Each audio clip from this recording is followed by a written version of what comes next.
Ken Maxwell is the former vice president of corporate security for JetBlue Airlines. He's also a former FBI agent who investigated TWA Flight 800 and Egypt Air Flight 990. It's believed that that Egyptian jet was deliberately brought down by the co-pilot. Ken, good morning. Good morning, Laura. A lot to talk about here. First, officials in Germany say that they've made a significant discovery in the home of this co-pilot. What are authorities looking for now?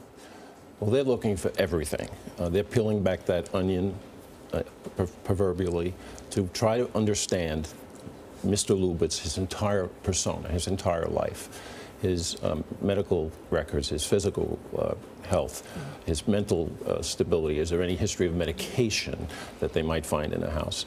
Documentary evidence, digital evidence, you name it, they're looking for every possible clue that would unravel this mystery.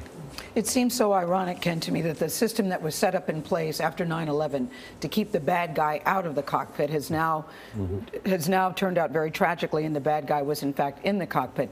But you still think that this is a good system, do you not? Yes, I do. Keep in mind the modus operandi of 9/11 and the need to protect that cockpit at all costs.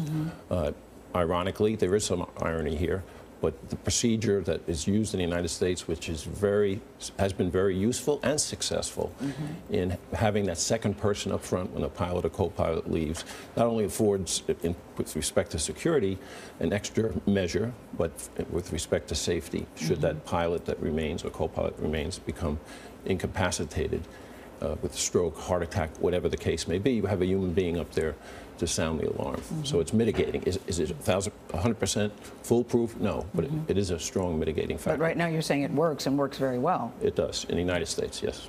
Ken, you investigated Egypt Air Flight 990, which allegedly the pilot also crashed into the sea. What are the similarities that you see with that flight and this one? Well, you know, certainly, as the FBI conducted a parallel investigation with NTSB on that case, the cockpit voice recorder was key in determining the probable cause of that tragedy. That's very similar. Do you worry about copycats here?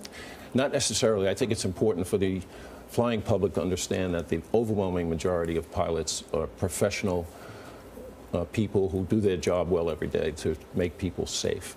Not necessarily a copycat, I think, and it's being done, obviously, is not only airlines, but governmental authorities, both U.S. and foreign, have to take another look at the procedures regarding mental health and updating it during the annual physicals. What additional measures can be taken? Because we learn everything from these tragedies. We do take away a lot of important facts that we could have effective change, and that's one of the issues that certainly policies regarding the physical requirements and the health requirements of pilots. Ken Maxwell, thank you so much for your analysis. Thank you.